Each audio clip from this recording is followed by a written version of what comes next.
All right, Rebels, welcome back to the channel. And this week we are tackling a new question. And the question of the day is, if you could investigate one location, where would it be?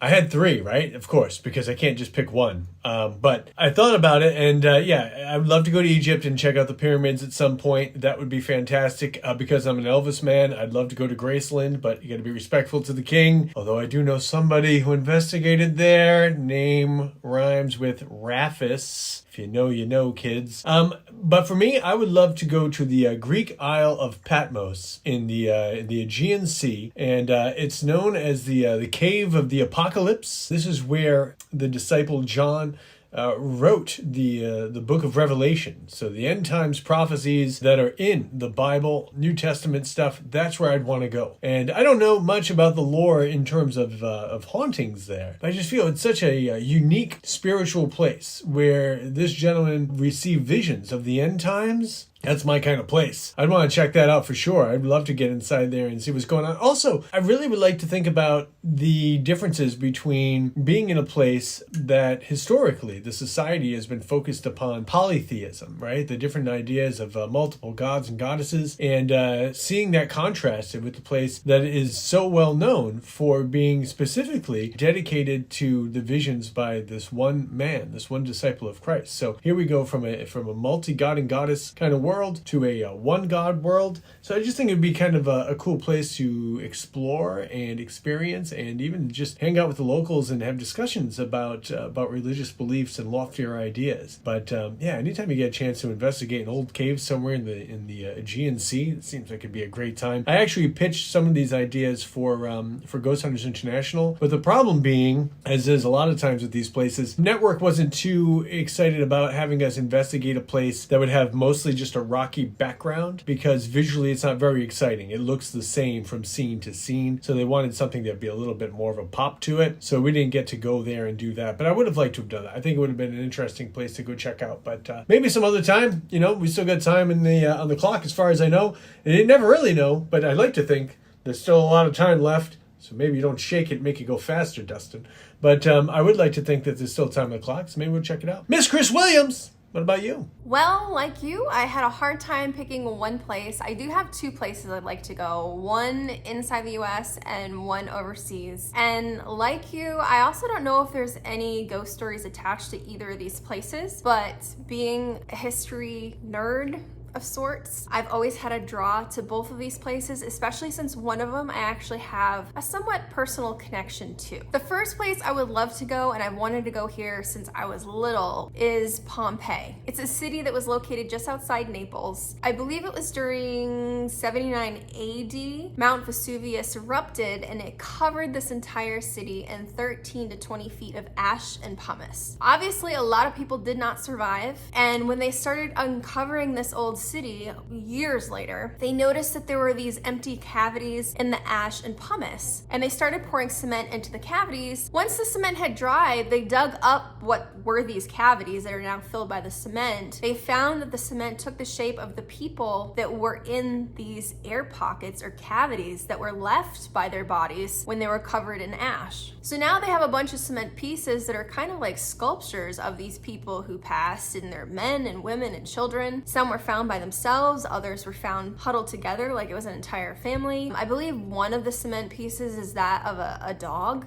So this was an example of just a horrible natural disaster. Pompei is now a World Heritage Site, and it provides what's considered the most complete picture of what an ancient Roman city would look like. I have wanted to go there forever. I don't know how I stumbled across it.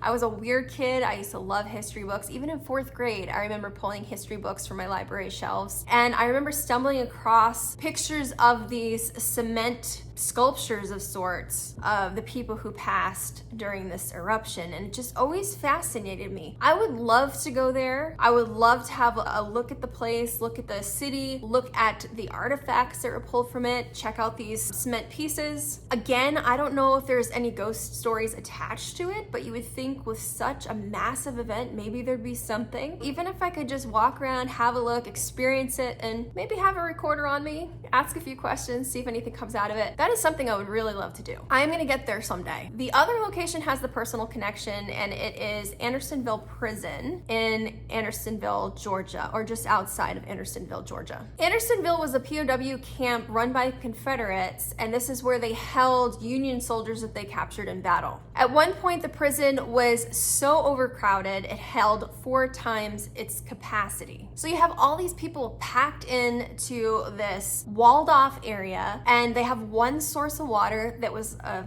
stream of sorts that flowed through the middle of the camp. The prisoners there would use this stream to cook, to bathe in, to go to the bathroom in, and everything I read said that this camp just smelled horrible, especially the water. It was just completely and utterly contaminated because they had way too many people in this thing. There were also massive food shortages, and the people at the camp, not so much the guards, of course, but the prisoners were in complete and utter starvation mode. A lot of the prisoners at the camp died of disease because the living conditions were so bad, and that's where my personal connection comes in. My 3rd great-grandfather, Samuel Washburn, actually died there. He served on the side of the North, and at some point he was captured and he was brought to Andersonville, where he passed away within a few months. Samuel is buried at Anderson National Cemetery, which is located where the camp used to be. It was wild to learn there was a bunch of camps like this throughout the US, North and South, but this one is probably notoriously one of the worst, if not the worst. I remember the first time I ended up finding pictures of some of the prisoners who survived Andersonville, and honestly, it made me think of the pictures of some of the people who were lucky enough to survive the concentration camps in Germany during World War II. It was just straight up skin wrapped around bones. I don't know how the hell they made it. I honestly don't. It's a perfect example of just how nasty human beings can be to each other, and it's not like a natural disaster where something crazy happened and a lot of people suffered and passed from it. This is like human to human, direct, cruel, horrific treatment. I would like to go and experience the place myself just in general. I would like to see where my ancestor lived and died, get a better sense of what his captivity would have been like, see his headstone. And again, I don't think I'd go full-blown investigation mode there. I don't know if there's any ghost stories coming out of there or not. I've never personally heard of any, but it's just one of those places like Pompei. I wouldn't mind wandering around with like a recorder or something, and at least throwing out some questions and seeing if I got anything. Andersonville and Pompei are my 2 spots. How about you? If you could investigate anywhere in the world, where would you pick and why? Let us know in the comments below.